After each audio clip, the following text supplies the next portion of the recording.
কাল সুপ্রিম কোর্টে আরজিকর মামলার শুনানির আগে সিবিআই এর উদ্দেশ্যে পোস্ট কুণাল ঘোষের। সঞ্জয় একাই ধর্ষক, খুনি নাকি আরও কেউ ছিল?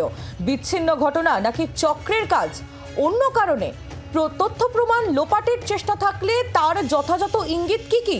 যারা লোপাটে যুক্ত তাদের বিরুদ্ধে কি ব্যবস্থা?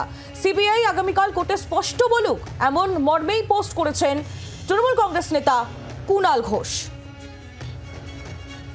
কাল সুপ্রিম কোর্টে আরজিকর মামলার শুনানি এবং শুনানির আগে সিবিআইয়ের উদ্দেশ্যে পোস্ট তৃণমূল কংগ্রেস নেতা কুণাল ঘোষের।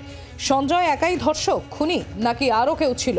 বিচ্ছিন্ন ঘটনা নাকি চক্রের কাজ? অন্য কোনো কারণে? তথ্য প্রমাণ লোপাটের চেষ্টা থাকলে তার যথাযথ ইঙ্গিত কি? যারা লোপাটে যুক্ত তাদের বিরুদ্ধেই বা কি ব্যবস্থা? সিবিআই আগামীকাল কোর্টে স্পষ্ট বলুক, এমনই পোস্ট কুণাল ঘোষের।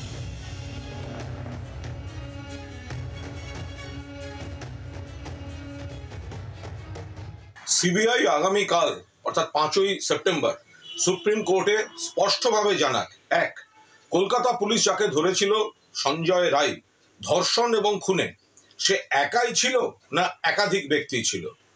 পয়েন্ট নাম্বার 2, এই ঘটনা ধর্ষণ এবং খুন এটা একটা বিচ্ছিন্ন পৈশাচিক নারকীয় কুৎসিত ঘটনা নাকি কোনো চক্র অন্য কোনো কারণে এই ঘটনাটা ঘটিয়েছে?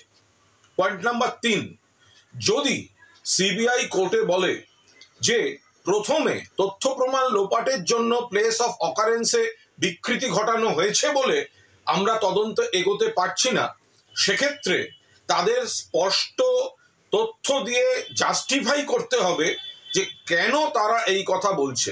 এবং 4, যদি তারা এটা জাস্টিফাই করতে পারে যে প্লেস অফ অকারেন্সে প্রাথমিক বিকৃতির জন্য তাদের তদন্ত এগোতে পারছে না, তাহলে সেই প্লেস অফ অকারেন্স কাদের কাদের দায়িত্বে ছিল তাদের বিরুদ্ধে সিবিআই ব্যবস্থা কেন নেয়নি এবং কি ব্যবস্থা নিতে চলেছে এটাও খুব স্পষ্টভাবে জানাতে হবে। জাস্টিস ডিলেড মানে জাস্টিস ডিনাইড।